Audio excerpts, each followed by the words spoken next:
Everyone, welcome back to my channel. আশা করি তোমরা সবাই ভালো আছো।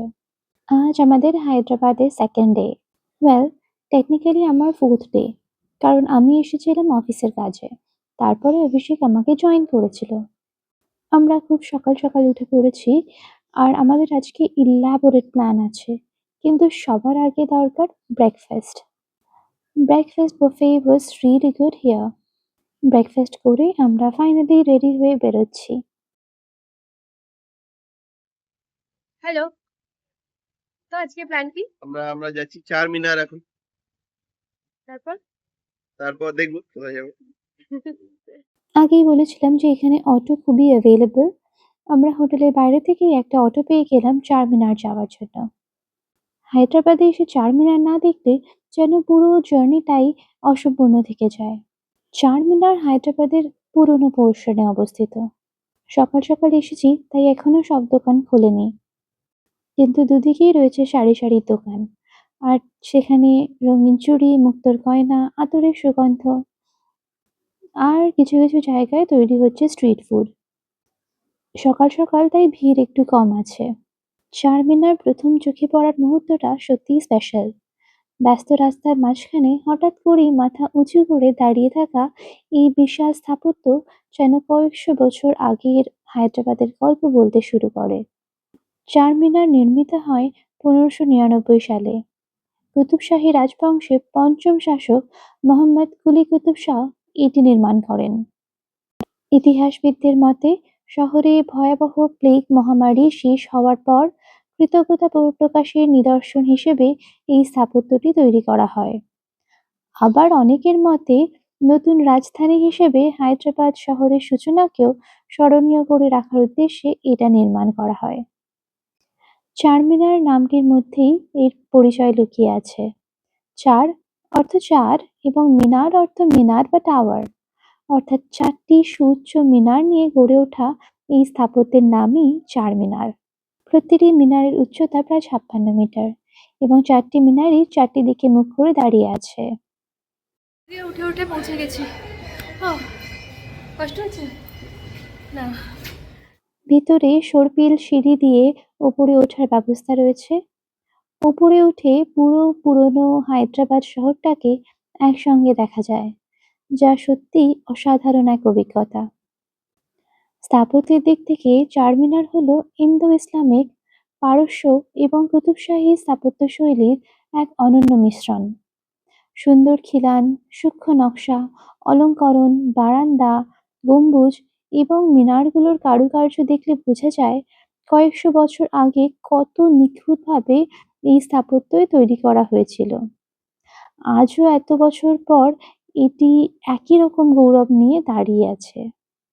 চারমিনারের আশেপাশের পরিবেশও সমান আকর্ষণীয়। খুব কাছেই রয়েছে বিখ্যাত লাড বাজার, যা রঙিন কাঁচের চুড়ি, মুক্তোর গয়না আর ঐতিহ্যবাহী হায়দ্রাবাদি সামগ্রীর জন্য বিখ্যাত।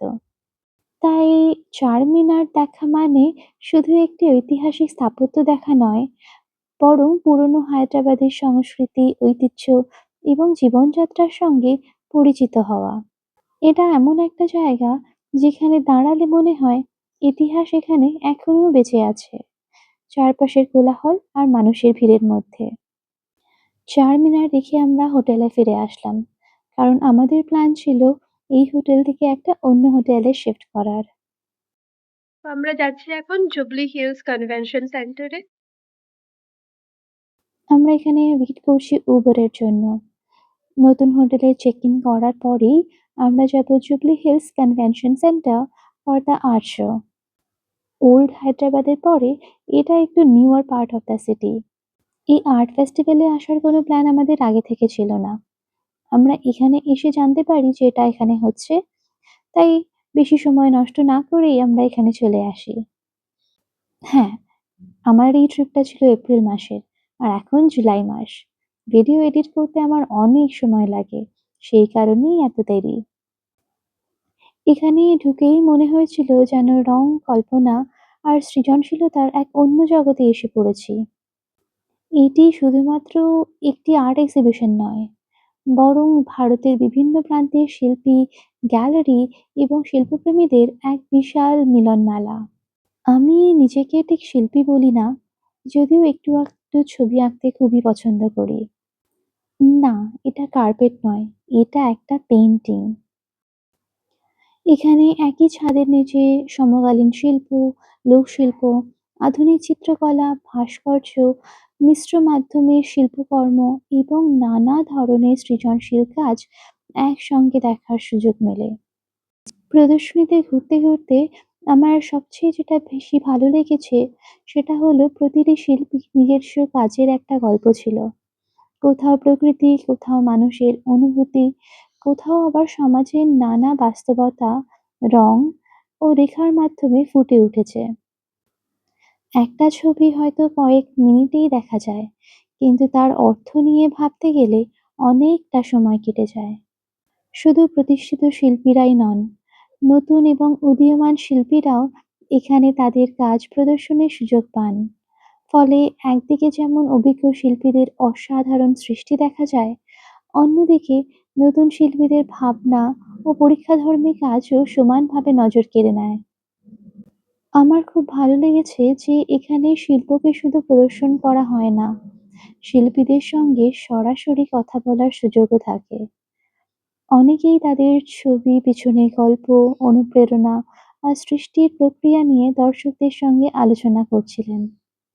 এতে একটা ছবির সঙ্গে মানসিক সংযোগ তৈরি হয়, যা শুধুমাত্র গ্যালারিতে ঘুরে দেখতে গেলে সবসময় হয় না।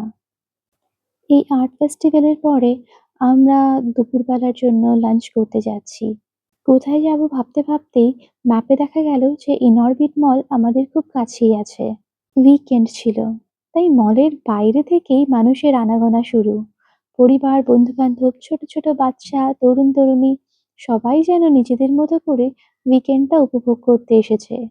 পার্কিং থেকে শুরু করে প্রবেশদ্বার, সব জায়গাতেই ব্যস্ততা। আর ফুড কোর্টে গিয়ে মনে হলো যে পুরো শহরটাই এখানে চলে এসেছে। খাওয়া দাওয়ার পরে আমরা কিছুটা শপিংও করে নিলাম। তো হায়দ্রাবাদে তুই শপিং করছিস? এত শপিং করে নিয়েছিস? হয়ে গেছে শপিং। চলো তোমাদেরকে চট করে একটা রুম এটা তো ট্যুর দিয়ে দিই। একেবারেই আমার ওই আগের হোটেলটার মতো দেখতে। This is really nice.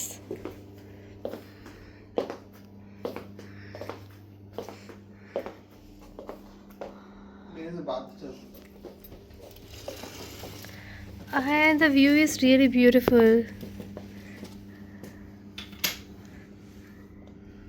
ওই দেখ ওয়েস্টেরিয়া গাছ, ওয়েস্টেরিয়া। And there is a bathtub. বলেছিলাম না যে ইলাবোরেট প্ল্যান আছে। সন্ধেবেলাতে শাড়ি টাড়ি পরে রেডি হয়ে নিলাম। আমরা যাচ্ছি বিড়লা মন্দির। আমাদের রুমের বাইরেটা কিন্তু বেশ সুন্দর লাগছিল। আর এইটা আমাদের রুম। বিড়লা মন্দির যাচ্ছি। আরে ঠিক করে বল, তুই তো। আমরা এখন বিড়লা মন্দির যাচ্ছি। ওকে, কিভাবে যাবো আমরা? আমরা অটো করবো না ক্যাব করবো। আচ্ছা, আর আমাকে না রেখে না নিয়ে যাওয়ার প্ল্যানটা যে কি হচ্ছিল? ওই আমি একা যেতাম। কেন? এই ট্রান্সপারেন্ট ওয়ালওয়ালা লিফটটা কিন্তু আমার বেশ ভালো লাগছিল। বেশ সন্ধে সন্ধে হয়ে গেছে, তো আমরা এখানে ওয়েট করছিলাম উবারের জন্য। আর এই হোটেলের পরিবেশটা বেশ ভালো, কালকে ঘুরে দেখাবো। হুসেন শাহ সাগরের পাশ থেকে আমাদের গাড়িটা ছুটে চলেছে বিড়লা মন্দিরের দিকে। এখানে এসে জানতে পারলাম যে এখানে ভিতরে ক্যামেরা অ্যালাউড না, তাই ভিতরে কিছু ফটো শ্যুট করা হয়নি। নওবত পাহাড়ের উপর অবস্থিত এই মন্দিরে পৌঁছতে বেশ কিছু সিঁড়ি ভেঙে উঠতে হয়। তবে উপরে উঠতে উঠতেই চারপাশের দৃশ্য এত সুন্দর লাগতে থাকে যে ক্লান্তির কথা একেবারেই মনে থাকে না। মন্দির থেকে বেরিয়ে এই দোকানটা চোখে পড়লো। এখানে আমরা কয়েকটা জিনিস দেখছিলাম নেড়ে চেড়ে। আমার এরকম শপস ভিজিট করতে খুব ভালো লাগে। সবসময় হয়তো কেনার জন্য নয়, বাট শুধুমাত্র দেখার জন্যই।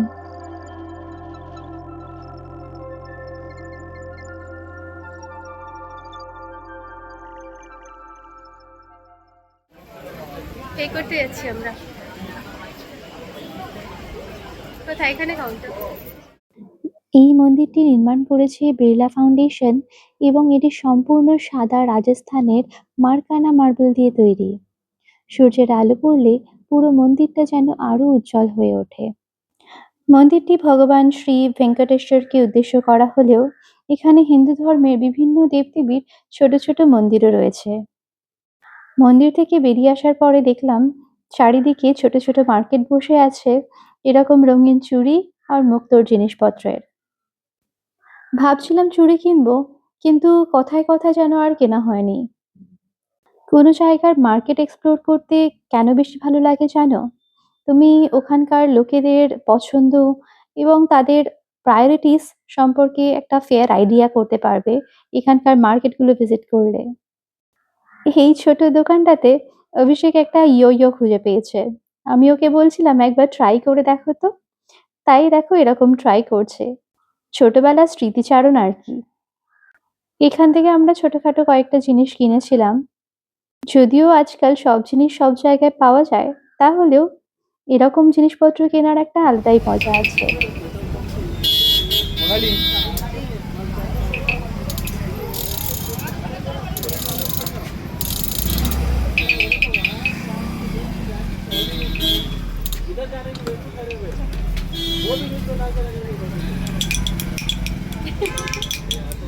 This is a nice little shop.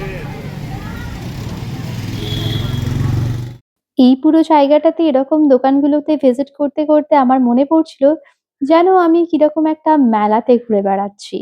যাই হোক, এখানে ঘুরে দেখতে দেখতে বেশ রাত হয়ে গিয়েছিল এবং ডিনার টাইম হয়ে গিয়েছিল। এখানে অভিষেক দেখছে নিয়ার বাই কোনো রেস্টুরেন্ট আছে কিনা।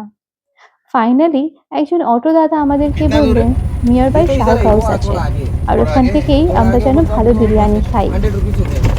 আমাদেরকে আগে থেকে কেউ ওয়ার্ন করেনি যে এখানে যা কিছু খাবার পরিবেশন করা হয় সেগুলোর পোর্শন নর্মালি অনেকটাই বেশি।